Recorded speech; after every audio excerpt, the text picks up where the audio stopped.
나는 김선미라고 한다. 올해 예순을 막 넘겼. 어떤 사람들에게는 예순이라는 나이가 그리 늙은 것처럼 보이지 않을지도 모르겠지만 내게는 요즘 하루하루가 느리고도 무거운 시간이다. 나는 지금 경상도 시골 마을에 있는 오래된 한옥집에 앉아 있다. 가을볕이 기와지붕 위로 따스하게 내려오고 논에서는 풍년을 기다리는 벼들이 고개를 숙이고 하늘은 청명하고 산들바람이 부드럽게 불어온다. 겉보기엔 평온하고 아름다운 풍경일지 몰라도 내 마음은 그렇지 못하다. 자주 스스로에게 중얼거리곤 한다.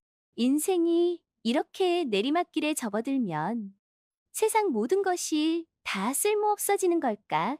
어떤 날은 다 내려놓고 싶어질 만큼 우울해지지만 막상 내려놓을 것조차 뚜렷이 보이지 않아 더 답답하다. 한때 나는 노년이란 시기가 좀 더 편안하고 평화로울 줄 알았. 아이들이 다 자라고 집도 어느 정도 정리가 되면 그간의 고생을 조금은 내려놓고 휴식할 수 있으리라고 말이다.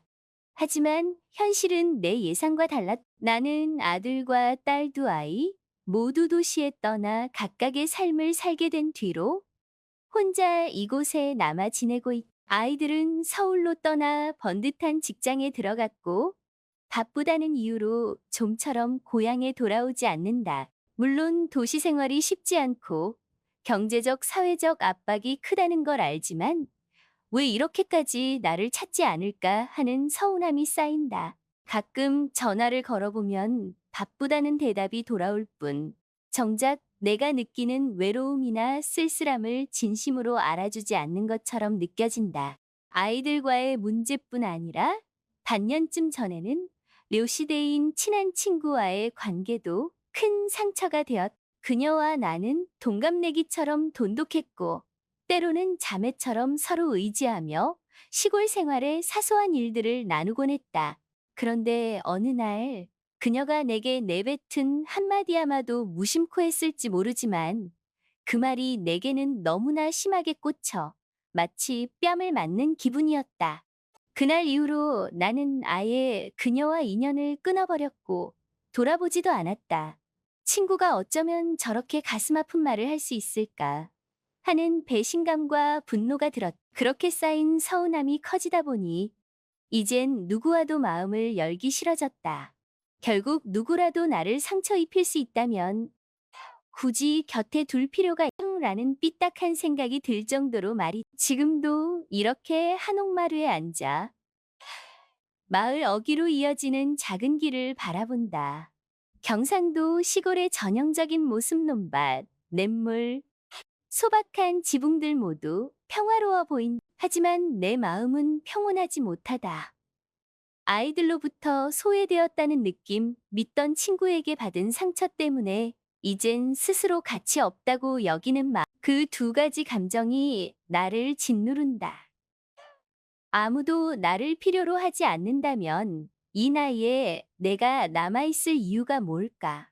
같은 부정적인 생각이 자꾸 스며든다. 사실 젊었을 때 나는 결혼해서 남편과 함께 이 시골 한옥에서 농사도 짓고 자식들을 키워내느라 바빴다. 하지만 남편이 일찍 세상을 떴고 아이들은 도시로. 나는 홀로 남아 텃밭을 조금씩 가꾸며 근근히 살았다. 요 몇 해 사이에는 허리가 아프고 무릎 관절도 좋지 않아 집안일도. 아들, 딸에게 얼른 서울로 모셔가겠다는 말을 몇 차례 들었지만 그 말은 번번이 공수표로 끝났. 엄마, 시골에 있는 게 편할 텐데 굳이 서울 올라와서 불편하게 살 필요 있나요? 하는 식으로 돌려 말하며 자꾸 미루기만 한편으로 어쩌면 나를 귀찮아하는 게 아닐까라는 생각이 들기도 하지만 굳이 그걸 확인해봤자 더 서글퍼질까봐 내색도 못하. 그 와중에 몇 달 전 아주 친했던 친구가 아니 언니 혹은 언니처럼 부르던도 참 나이 들어서 이렇게 저렇게 해야지. 계속 아이들만 바라보고 있으니 답답하다는 식의 말을 무심히 던졌다. 그 말이 왜 그렇게 내게 충격으로 다가왔는지 모르겠. 아마 이미 아이들 문제로 상처받고 있던 상황이었기에 그 말 한마디가 마지막 스위치를 건드렸던 것 같다. 나는 내 상황도 모르고 나를 깔보는군 라고 판단해 버렸고, 감정적으로 폭발하듯 연락을 끊고 말았다. 친구가 뭐라고 변명할 새도 없이. 지금 돌이켜보면 과했을 수도 있지만 그 당시에는 배신감에 눈이 가려져 전혀 다르게 받아들였. 그렇게 가족에게도 서운함이 쌓이고 친구에게도 등을 돌리면서 이 집에서 나 혼자 지낸 시간이 많아졌. 아침에 일어나 간단히 끼니를 때우고 텃밭에 물이나 주다 금세 기운이 빠져들어와 누워버린다. 하루 종일 집에 머물며 텔레비전조차 잘 켜지 않는. 어차피 뭐 볼 것도 없는데 하며 스스로를 고립시키. 예전엔 이웃 아주머니들과 모임도 하고 마을 회관에서 담소도 나눴는데 이젠 다 귀찮고 거리두기가 편해졌. 주변 사람들은 무슨 일이 있냐 구물어도 아프다 정도로만 대충 답한다.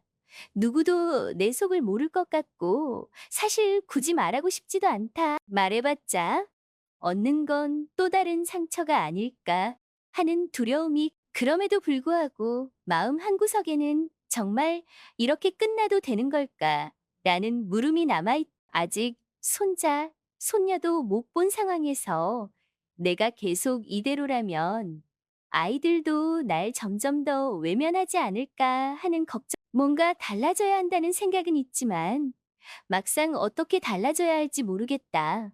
어디부터 잘못된 걸까? 자책하면서도 혹시 아이들이 먼저 좀 다가와주면 좋으련만 하는 바람도 내심없. 하지만 아이들은 일이 바쁘고 도시 생활이 힘든지라 내가 뭘 해달라고 요청하기도 애매하다. 지금 이 순간 시골 들녘 큰 가을빛으로 한층 황금색을 머금고 있다. 허수아비가 논 가운데 우두커니 서 있고 바람이 벼 이삭을 흔들어 너울거린. 예전 같았으면 와, 곧 추수네 풍년이겠구나 하며 기분이 좋았겠지만 이젠 그 풍경조차도 썩 달가워 보이지 않는. 자연의 아름다움과 내 마음의 황폐함이 대조되어 더 쓸쓸할 뿐이다. 어쩌다 이렇게까지 됐을까? 예전엔 시골 생활이 분명 기쁨이었는데 아직도 울적한 기분 속에서 내 안에 들리는 목소리는 모든 게 무의미하다. 넌 애들도 친구도 없는 노인일 뿐이라고 속삭인. 나는 그 목소리에 매번 짓눌려 왔다. 그러나 또 다른 목소리도 약하게 들린다. 아니야, 네가 나서서 다시 손을 내밀 수 있어. 아이들에게 진짜 속마음을 전해볼 수도 있고 친구에게 사과하고 오해를 풀 수도 있어. 이런 생각이 들 때마다 마음은 복잡하게 요동친다. 혹시 거절당하면 어쩌지? 또 상처받으면? 같은 불안이 엄습한다. 그럼에도 오늘 나는 문득 이런 결심. 그래도 한 번은 움직여봐야 하지 않나. 여태까지 수개월 동안 과묵하게 집안에만 파묻혀 있었지만 언젠가는 이 고립을 깨야 한다. 말 한마디라도 해보지 않으면 내 나머지 세월을 이렇게 자포자기 상태로 마감할 위험이 크다. 그래서 스스로에게 약속했. 내일 아침 적어도 시장에 한번 가보자. 사람들 틈에 섞여보면 무언가 달라질지. 물론 그 시도마저도 두려움이다. 시장에 가면 누군가 왜 요즘 안 보여? 라며 물을 테고 나는 무슨 답을 해야 할지 모른다. 혹시 그 친구를 만나기라도 하면 어쩌나? 내가 제대로 사과할 수 있을까? 아니면 또 도망쳐버릴. 그래도 최소한 예전처럼 어둠 속에 머물기보다 한 걸음 내디뎌 보는 게 낫지 않나. 실은 나도 내심 행복한 노후에 대한 희망을 버리지 않아. 그동안은 아이들도 친구도 세상도 등지고 싶을 만큼 지쳤지만 마음 한켠엔 아직 불씨가 남아있다. 가령 아이들이 좀 더 성숙해지고 내가 좀 더 나은 마음가짐을 가진다면 가족이 다시 모여 웃을 수도 있지 않을 쓸모없다 여겼던 내 경험들이 사실은 누군가에겐 도움될지도 모른다. 이 한옥도, 이 마을도 여전히 나를 반겨줄지 그러니 두려워도 시도해볼 가치가 있다고 오늘 이 글을 이 생각들을 마루에 앉아 정리하면서 해가 저문 하늘이 서서히 주홍빛으로 기와 지붕 위로 새들이 날아가고 바람이 서늘하게 불어온 나는 무릎과 허리가 쑤셔서 오래 앉아 있긴 힘들지만 그래도 더는 도망치지 않고 스스로와 약속 중 내일 시장에 가자. 그다음 또 무언가를 해보자. 친구에게 연락해 볼까? 아이들에게 뭔가 따뜻한 메시지를 보낼까? 하다못해 이웃 행사라도 혹시나 실패하면 어떡하냐고. 그래도 가만히 있기보다 낫잖아.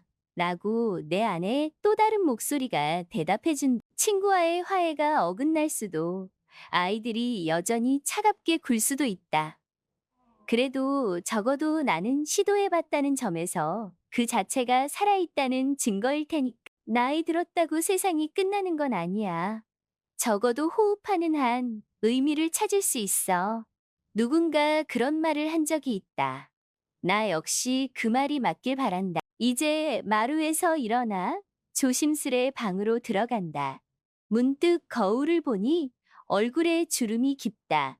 예전에 내가 그래도 한옥 창문 너머로 비치는 어스름 속에서 내 눈동자엔 아직 의지가 그래, 모든 것이 다 끝난 건 아니야.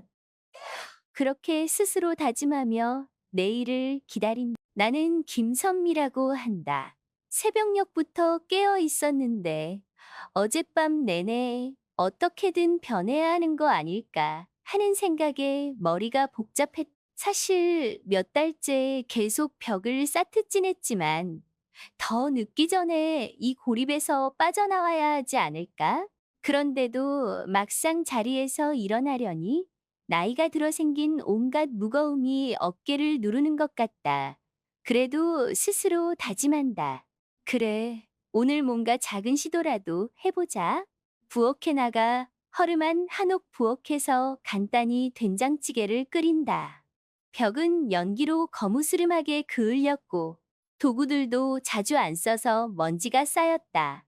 아이들이 떠난 뒤로 밥 해 먹는 것도 귀찮아져 대충 때우곤 했다. 오늘은 그래도 뭘 좀 해 먹어야 할 것 같아 소박하게 국 하나 끓인다. 한편으로 오늘이라도 시장에 가볼까? 하는 생각이 머리를 스친다. 사람들 틈에 섞여보면 기분이 나아질 수도 있지 않나?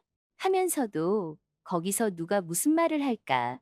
혹시 오랜만이라고 이유를 묻지는 않을까? 하는 겁도 난다. 그래도 계속 피하기만 하면 영영 변하지 못할 것 한번 부딪혀보자. 아침밥을 대충 먹고 낡은 외투를 걸쳐 입는다.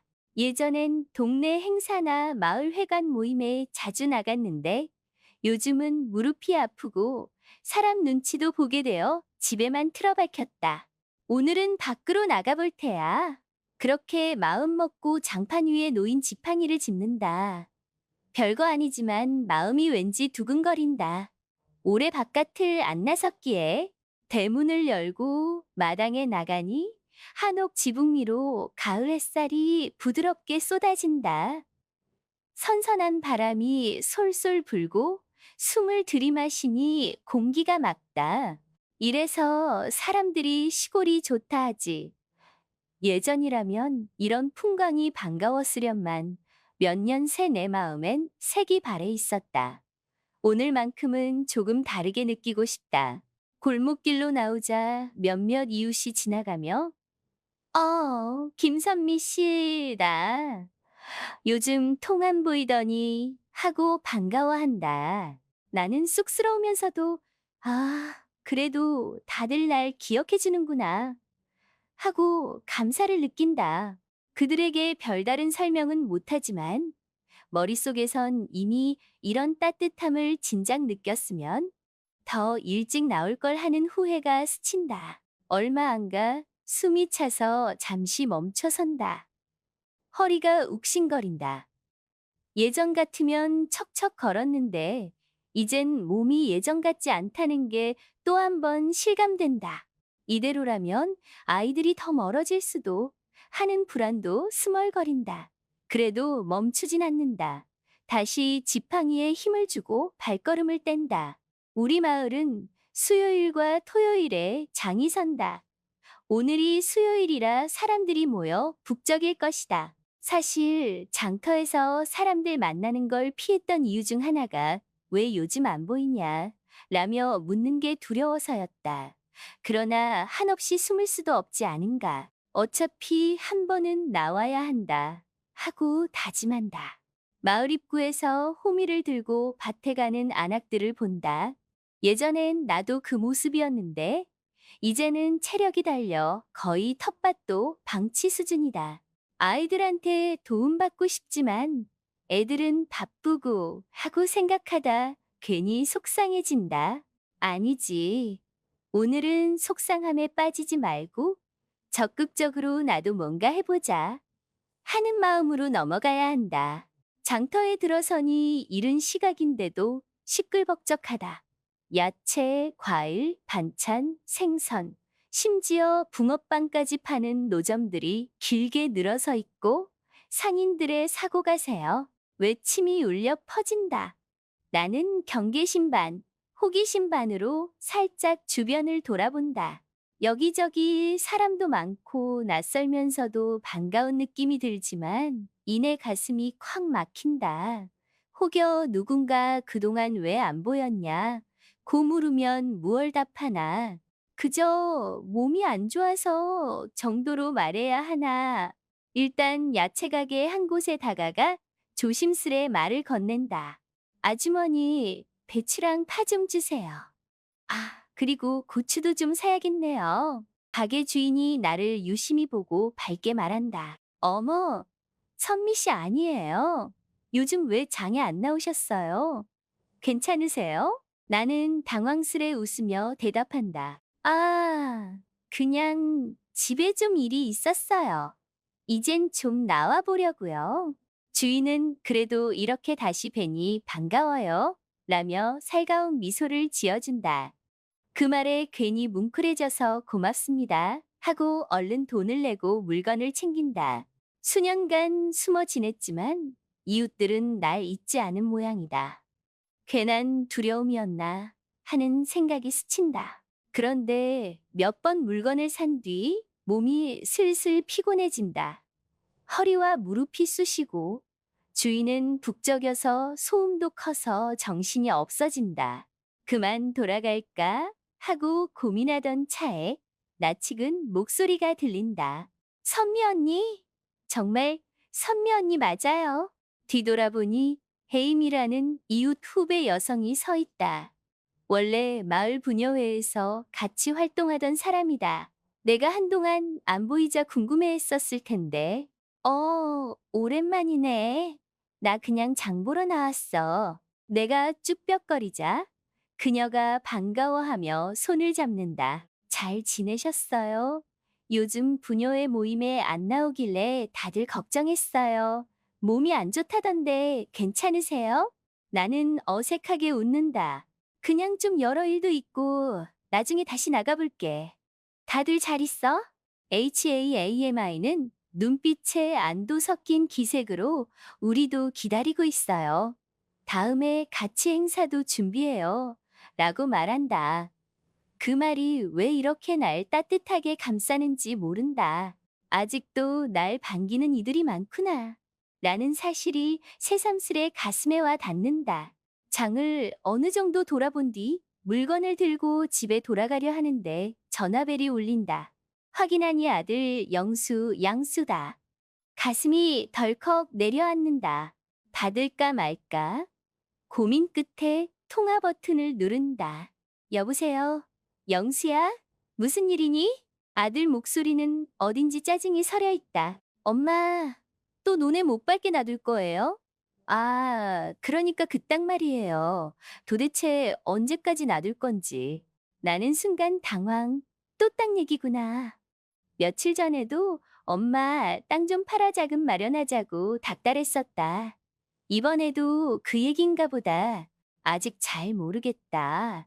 그 땅은 내 아빠가 생전에 아끼던 곳이라 마음이 편치가 않구나. 아들은 한숨을 쉰다. 엄마, 시대가 어느 때인데 그거 다 붙들고 계세요?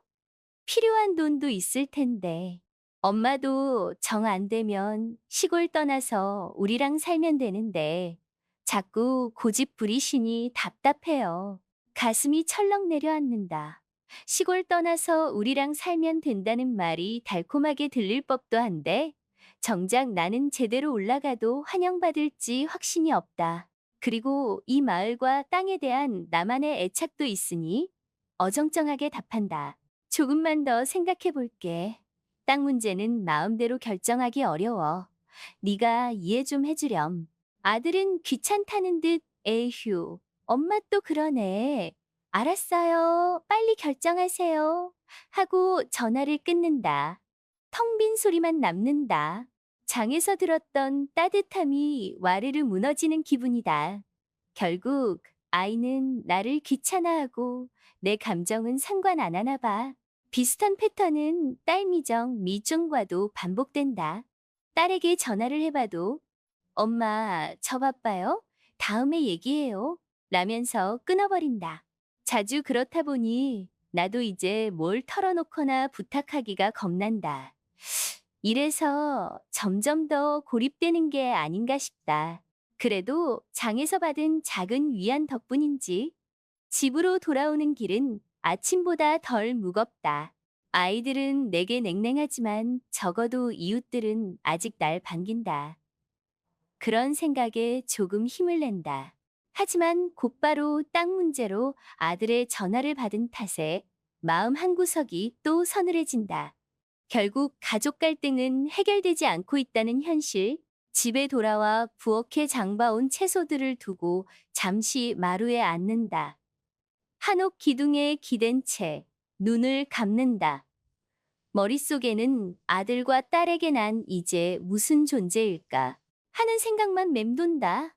한편으론 친구 려시 때와의 관계는 또 어떻게 해볼까 하다가 그 사람도 요즘 바쁠 거야. 괜히 찾아가서 뭘 말하나 라는 두려움이 스멀거린다. 그래도 아침 일찍 시장 나가서 받은 미소와 관심이 떠오른다. 기분이 나아졌지? 그렇다면 한 번 더 움직여 볼까? 마음이 갈팡질팡하지만 적어도 오늘은 집 안에만 틀어박히지 않았다는데 의미를 둔다. 이렇게 조금씩 바꾸다 보면 언젠가 아이들과도 대화가 트일까? 친구도 다시 만나 마음 풀 수 있을까? 막연한 희망이 고개를 든다. 문득 창밖눈을 본다. 가을볕 아래 누렇게 익어가는 벼. 예전 같으면 와, 곧 추수다. 우리 마을 풍년이네. 하고 기뻐했을 텐데 요즘은 그 마음을 거의 잃었다. 하지만 오늘 약간의 변화를 시도한 내가 어쩌면 다시 예전의 열정을 찾을 수도 있지 않을까? 아직 늦지 않았을지도 몰라. 그리고 나 스스로에게 말한다. 아이들과 갈등이 있어도 친구와 틀어져도 마을 사람들은 날 잊지 않았어. 나만 마음을 열면 다시 받아줄지도 몰라. 물론 갈 길이 멀다. 아들은 계속 땅을 팔자고 닥달할 텐데 내 입장은 쉽게 바뀌기 힘들다. 게다가 무릎이나 허리는 점점 악화될 수도 있고 아이들과 화해한다 해도 예전처럼 살갑게 지낼 수 있을지 장담 못한다. 하지만 가만히 있으면 영영 해결 안 되지 않나 하는 생각으로 다시 한번 자신을 밀어붙인다. 점심쯤 대충 밥을 먹고 앉아 쉬는데 정신이 맑아지면서 결심이 서는 것 같다. 이번 주에 한번 부녀회 혹은 HIPHN 모임에 나가볼까? 거기 가면 사람들 근황도 알게 되고 혹시 친구 60대도 올 수 있지 않을까? 두려움과 기대가 교차하지만 이제는 시도해봐야 한다고 느낀다. 결국 나는 작게나마 첫걸음을 떼었다. 시장에 나가고 이웃 몇 명과 눈을 마주쳤다. 아들과의 갈등은 여전하고 딸도 여전히 바쁘다는 말만 하지만 내가 이렇게라도 움직이면 무언가 달라질지도 라는 희미한 희망을 갖게 되었다. 이전에는 상상도 못할 일이다. 마치 마음 한구석에 씨앗이 심어져 서서히 싹 틔우려는 것 같다. 물론 갈등과 외로움이 한 번에 사라지는 건 아니지만 그래도 포기하지 말자 라는 의지가 생겼다. 이것이 내 가족 갈등과 자기 가치를 되찾는 여정의 출발점일지 모른다. 아직은 미약하지만 중요한 건 멈춰있던 내가 움직이기 시작했다는 사실이다. 누가 뭐라 해도 일단 나는 한 발 나갔다. 부디 이걸 계기로 아이들, 그리고 멀어진 친구와 다시 이어지길 바랄 뿐이다. 나는 김선미라고 한다. 해질녘 마음을 다잡고 마을회관 또는 문화회관으로 향했다. 거기서 여성회 부녀회 모임이 있을 예정이니 나도 한번 참석해보리라 마음먹었다. 생각할수록 두렵기도 하고 걱정도 되지만 더는 집안에만 틀어박혀 있지 말자는 결심이 나를 움직였다. 이왕 결심했으니 끝까지 가야지. 안 그러면 또 발길을 돌리고 말 거야.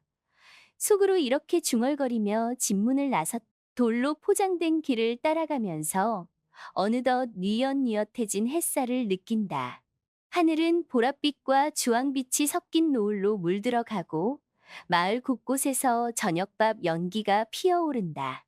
한옥 지붕마다 스며드는 노을이 아름답지만 내 마음은 여전히 반은 떨리고 반은 설렌다. 가서 사람들이 나를 반기긴 할까? 만약 그 여시대 친구가 있으면 어쩌지? 지난 수개월 동안 나는 그 친구와 단절되어 마음속 응어리가 컸다. 하지만 화해 혹은 대면을 피해봐야 문제는 계속 남아있을 뿐이라는 걸 알기에 오늘은 정면으로 부딪혀보기로 했다. 회관이 가까워지자 안에서 말소리와 웃음소리가 들려왔다. 확실히 여럿이 모여 무언가 준비하는 모양이다. 아마도 마을 축제나 가을 행사에 쓸 음식이나 재료를 손질하는 중이리라.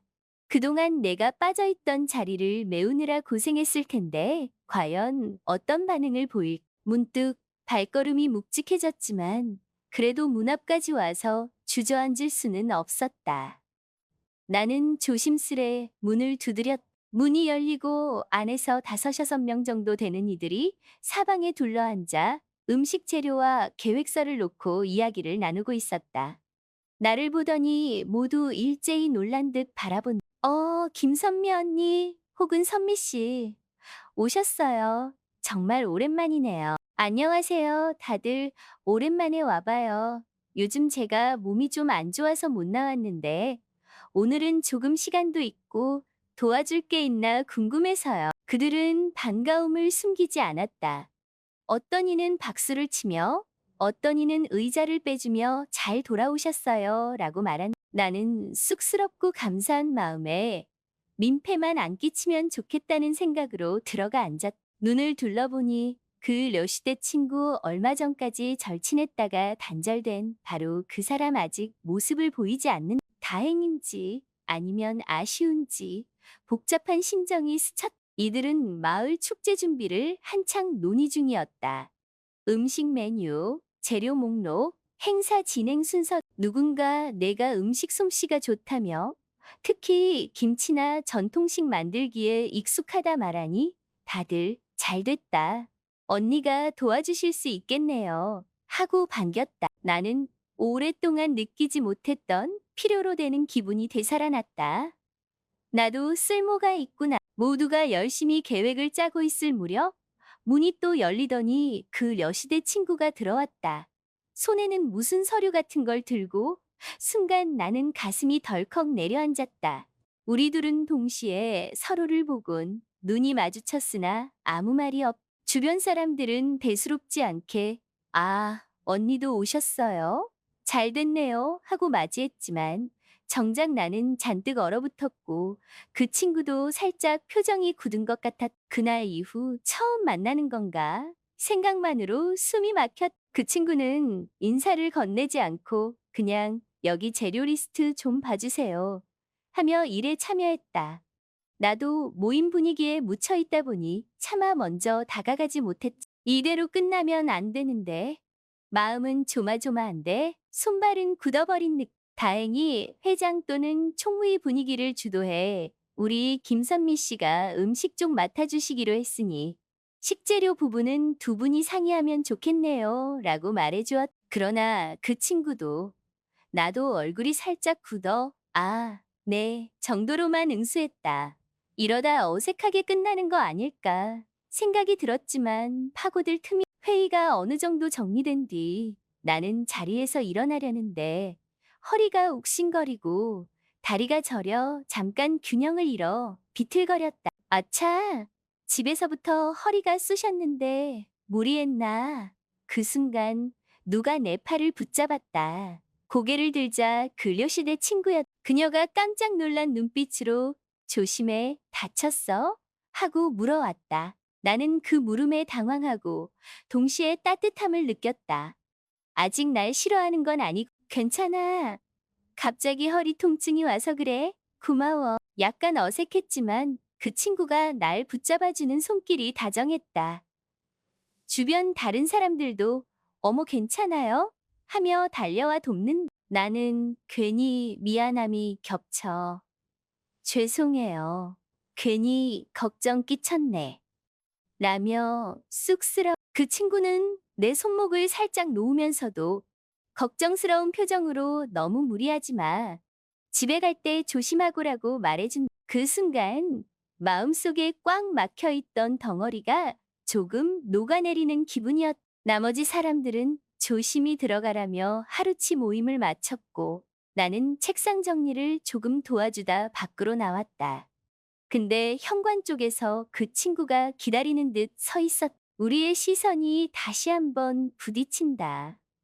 나는 심장이 두근대면서도 이 타이밍을 놓치면 또 언제 얘기하나 생각에 다가갔다. 나 그동안 연락 안 받고 문까지 닫아 걸고 지낸 거 미안해. 사실 그날 네가 했던 말이 내 상황에서 너무 아프게 들려서 말문을 열자마자 울컥했다. 그녀도 눈길을 떨구며 작게 한숨을 그땐 나도 감정이 겹쳐서 말을 과하게 했나 봐. 미안했어. 네가 갑자기 안 보이길래 나도 화가 나면서도 서로 한참 침묵이 감돌았다. 그러다가 내가 어렵게 속마음을 털어놓았다. 네가 나이 들어서 계속 아이들만 탓하지 말라고 했을 때 나는 네가 나를 쓸모없는 노인 취급하나 싶어 무척 서운했어. 그러자 그녀가 고개를 저으며 정말 그런 뜻은 아니었. 오히려 네가 자꾸 자책하고 시무룩해하니 좀 더 당당하게 살아보라고 말한 건데 괜히 말투가 거칠었나 봐 라고 해명했다. 그렇게 몇 마디 주고받으며 둘 다 울컥해진다. 나는 눈물을 참으며 그래도 널 원망했어. 그래서 연락을 전혀 안 받고 미안해라고 했고 그녀도 나도 내 입장을 제대로 생각 안 하고 말했던 거 사과해. 우리 다시 예전처럼 지내면 안 돼? 라고 제안한다. 그 말에 내 가슴이 뭉클해졌다. 얼마나 허무하게 끊긴 우정이었나. 이렇게 쉽게 풀릴 수 있군. 물론이지. 나도 그걸 바라고 왔어. 오늘 용기 내길 잘했네. 우리는 서로 손을 살짝 맞잡고 쓴웃음을 지었다. 사실 말 몇 마디로 모든 오해가 다 풀린 건 아닐 수도 있다. 그래도 이 한 번의 대화가 큰 걸음을 만들었. 이제 난 혼자가 아니라 다시 친구와도 이어질 수 있구나. 그날 집에 돌아오는 길은 다소 피곤했지만 마음만은 훨씬 가벼웠다. 머릿속으로 생각했다. 친구와의 문제는 이렇게 대화로 풀 수 있었. 그렇다면 아이들과도 이런 식으로 풀 수 없을. 아직 아들과의 땅 문제, 딸과의 소원한 관계 등이 남아있지만 적어도 친구와 화해한 지금 내가 예전보다 자신감이 생긴 듯했. 집에 도착해 텅 빈 마루에 앉으며 오늘 있었던 일들을 되짚는다. 부녀회 모임에서 환영받았고 료시드 친구와 해빙의 순간을 맞았. 아침엔 상상도 못했던 결말이었다. 이것이 화해를 향한 전환점이 아닐까 싶다. 그동안 모든 것이 무의미하다고 생각했던 내게 조금씩 의미가 되살아나고 아직 갈 길은 멀다. 아들은 조만간 엄마, 그 땅 언제 파실 거예요? 하며 압박할 테고 딸도 바빠요, 나중에요. 라며 통화를 끊을 수 하지만 나도 이제 직접 말을 해야겠다. 제발 내 마음도 알아달라고. 말하다 보면 갈등이 더 깊어질 수도 있지만 적어도 시도하지 않고 포기하는 것보다는 낫지 않. 가슴이 두근거린다. 친구와 재회한 기쁨을 아이들과의 재회로도 이어갈 수 있을까? 나이를 먹어도 아직 늦지 않았다는 걸 오늘 깨달았잖아. 그러니 아이들과도 한번 부딪혀보자. 문득 내 안에서 작은 용기가 솟는 마루 밖을 내다보니 해는 완전히 저물고 달빛이 희미하게 뜨기 시작한다. 찬 바람이 한옥 대청을 스치지만 오늘만큼은 덜 쓸쓸하게 느껴진. 내일은 일찍 일어나 전화로 아들에게 우리 한번 제대로 얘기하자고 말해봐야겠. 또 딸에게도 엄마가 너에게 서운한 점이 있는데 함께 풀어나가면 좋겠다라고 해볼까. 망설임이 생겨도 적어도 예전보단 마음이 나아졌. 나는 김선미다. 방금 아들을 위해 저녁용 국을 끓이고 나서 부엌불을 끄는 중이다. 몸 상태가 썩 좋지는 않아서 허리와 다리가 쑤시지만 마음만큼은 오랜만에 활기가 돈다. 오늘 밤 틀림없이 아들과 단도직입적으로 얘기를 나눌 것이다. 딱 문제 때문이기도 하지만 그보다 더 중요한 건 우리 모자가 한동안 소원했던 정을 조금이라도 회복하는 일이다.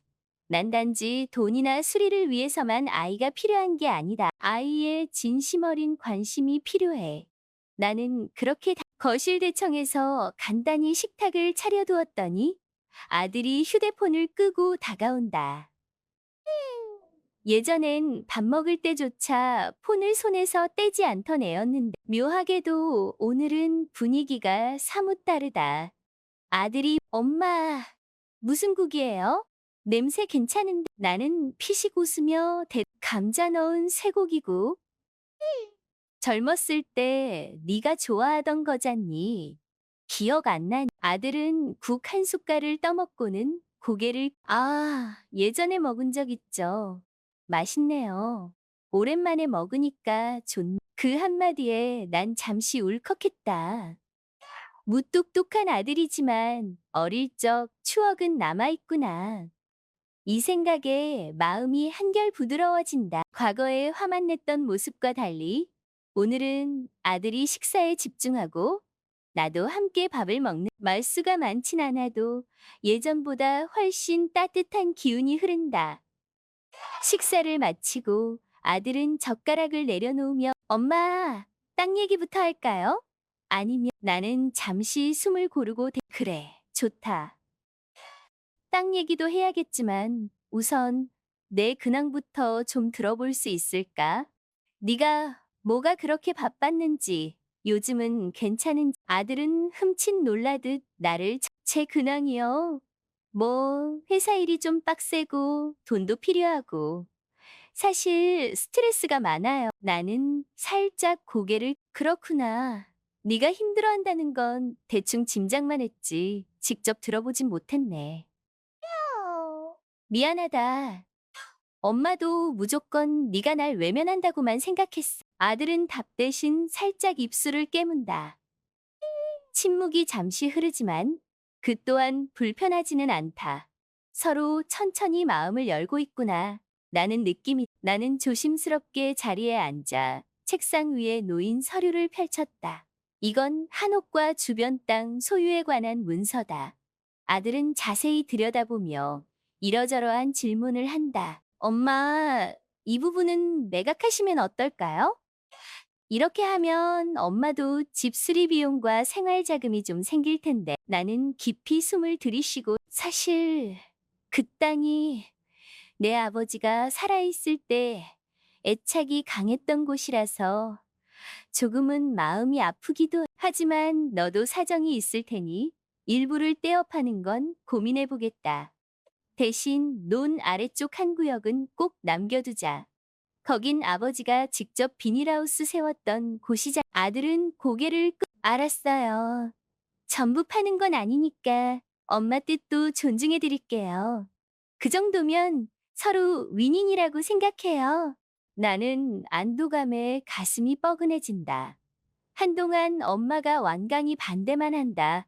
아들은 무조건 팔려고만 든다는 대치 국면이었는데 이렇게 대화하니 절충점이 보인. 사소한 말 한마디라도 나누면 어떻게든 길이 열리는구나. 아들이 한숨 돌린 뒤 이렇게 말한. 마음 정리되면 우리가 시청군청에 가서 절차 밟아요.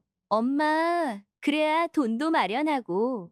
아, 그리고 엄마, 집은 어떻게 할래? 수리할 곳이 많잖아. 나는 곰곰이 생각하다 조심스레 속마음을 집 좀 고치고 싶은데 혼자 하기 무섭더라. 공사나 견적 같은 걸 난 잘 몰라서. 네가 도와줄 수 있니? 아들은 물론이죠 라며 흔쾌히 받아들였다. 엄마만 괜찮다면 공사 규모도 얼마든지 조절할 수 있고 이 한옥을 너무 뜯어 고치는 건 반대지만 기본적인 편의시설은 갖춰줘야 해요. 그래야 엄마도 편하게 지내. 우리 대화가 예상보다 부드럽게 흘러서 문득 그동안 내가 괜한 두려움에 쌓여 있었나 싶. 아마 아들도 나를 걱정했을 텐데 서로 표현을 서툴렀을 뿐이라고 느껴진. 이쯤 됐을 때 대문 밖에서 낯선 발소리가 들린다. 누군가 문을 두드린다. 누구세요? 하고 나가보니 내 딸 미정 마이정이 서 있다. 나는 놀라. 어떻게 왔니? 라고 묻는다. 딸은 짐가방을 들고 반쯤 헐떡임. 엄마, 나 그냥 왔어. 땅 문제도 있다 하고 오랜만에 얼굴 볼 겸영이 전화해서 엄마랑 얘기 좀 하라고 해서. 갑작스러운 방문에 정신이 없지만 나는 기쁨이 북받쳐 올라 눈물이 나려 한다. 아들은 문 밖으로 나와서 너 왔구나. 잘 왔다 라고 맞이한 순간 오랜만에 아이 둘이 동시에 집에 모이는구나 라는 사실에 가슴이 뛰었다. 몇 년 만인가 싶다. 딸이 엄마 좀 늦었지만 몸은 괜찮아요 라며 물어오고 나는 괜찮아. 네가 와줘서 고마워라고 대답했다. 서로 어색하지만 반가움이 넘친다. 마음 한편에선 드디어 진짜 가족제외 분위기가 나네라며 벅차오른. 방 안으로 들어가 간단히 물이라도 내놓고 셋이 마주 앉는다. 딸은 헛기침을 하며 말한. 형한테 듣긴 했지만 엄마 힘드셨을 것 같아. 나도 전화 잘 못 드리고 미안해요. 내가 고개를 젓는. 아니야. 너도 사정이 있겠지. 그래도 와주니 고맙구나. 그동안 엄마가 너무 소원해진 건 아닌지 걱정 많았어. 딸이 살짝 미소 지으며 나도 조금씩 여유 찾고 있으니 앞으로 자주 오도록 노력할게요. 엄마도 우리 눈치만 보지 마세요. 무슨 일 있으면 편하게 말해주세요. 이 대화 하나하나가 마치 상처 입은 관계를 어루만지는 아들도 거들며 그래. 엄마도 우리가 싫어서 안 돌보는 게 아니라 바빴다는 걸 이해해줬으면 해요. 라고 말한다. 그러자 나는 울컥해. 그래, 나도 이제 알겠어. 억측하지 않을게. 라고 답한다. 어쩌면 이렇게 간단히 풀릴 수도 있었을 텐데. 그동안 자존심과 오해가 쌓여 대화조차 시도하지 못했구나 싶. 그날 저녁 세모자무즈가 함께 식사를 한다. 간단한 반찬이지만 온기를 나누기에 충분하다. 딸도 엄마 이거 어떻게 만들었어? 라며 묻고 나는 식재료 얘기를 해준다. 아들은 와, 우리 어릴 때 많이 해주셨잖아요. 라며 어린 시절을 떠올린다. 그간 놓쳤던 이야기들을 서서히 꺼내며 어색함이 옅어진다. 식사 후 큰 방에서 셋이 마주 앉아 땅과 집 수리, 그리고 앞으로의 가족 계획 등을 수기한 예전이었다면 금방 감정이 폭발했을 텐데 이번엔 대체로 차분하고 예컨대 내가 원하는 구역은 꼭 남겨두고 나머지를 팔아 아들과 딸이 함께 협력해준다든지 딸도 엄마가 시골에 남길 부분은 존중해주자. 그래야 엄마도 마음 편할 거야 라고 말해준다. 나는 속으로 이것이 바로 행복이라는 거구나 하고 깨닫는 크게 뭘 성취하지 않아도 가족이 모여 앉아 허심탄회하게 얘기 나누는 순간이 노년의 진정한 행복이라는 생각이 밤이 깊어. 아이들은 각자 정리할 아들은 내일 아침 일찍 시청군 청 쪽 가봐요. 엄마랑 같이 라며 계획을 세우고 딸은 주말까지 잠깐 더 머물까 생각 중이라며 머뭇거린다. 나는 두 아이를 번갈아 쳐다보며 어느새 다 커서 내 곁을 떠났었는데 이렇게 돌아와 주다니 참 고맙네 하며 가슴이 뭉클해진다. 문득 내가 최근에 화해한 묘시대 친구도 떠오른다. 내일 부녀회 준비가 있어서 잠깐 봐야 하는데 아이들이 여기 있으니 시간이 좀 겹치려나? 하지만 이제는 피하지 않을 것이다. 가족과도 화해했고 친구와도 화해했다. 두려움을 이겨내니 의외로 길이 열리더라. 이 깨달음이 내겐 큰 힘이 된다. 잠자리 들기 전 마루에 홀로 앉아 등잔불을 바라본다. 얼마 전까지만 해도 외롭고 무의미하다고 생각했는데 오늘 밤은 이렇게 아이들이 와 있다. 그리고 친구랑도 풀었다. 모든 게 한꺼번에 해결되는 건 아니지만 최소한 나아가고 있구나. 허리는 여전히 쑤시고 내일이나 모레 또 다른 갈등이 생길지 모르지만 적어도 나는 여전히 주변 사람들도 나를 필요로 하거나 좋아해 주는구나 라는 사실을 알았다.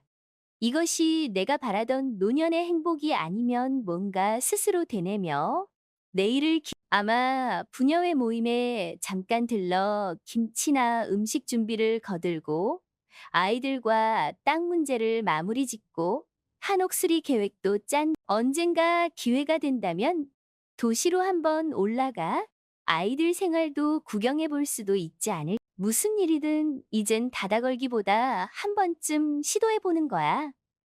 그렇게 마음먹으니 가슴이 뻥 뚫리는 듯하다. 아이들도 친구도 마을 사람들도 결국 마음을 나누려 하면 길이 있는 법이다. 어쩌면 아직 남은 세월이 얼마가 될진 모르지만 적어도 이제부터는 매일을 조금 더 밝게 맞이할 수 있을 것 같다. 나는 웃음을 머금고 중얼거린다. 그래, 나이 들어도 괜찮아. 5번, 10번 넘어져도 다시 일어날 수 있어. 오늘처럼 아침이면 아이들과 장을 보러 갈지 아니면 부녀회 사람들과 신나게 김치 담그는 시간을 보낼지 모르지만 이미 내 마음에는 활기가 노년의 행복이란 대단한 게 아니라 이렇게 가족이 돌아와주고 친구도 돌아와주고 내 자신도 그들을 맞을 준비가 되었다는 사실일 테지. 나는 창가 밖으로 시골 밤하늘의 별들을 보며 조용히 미소 짓는다.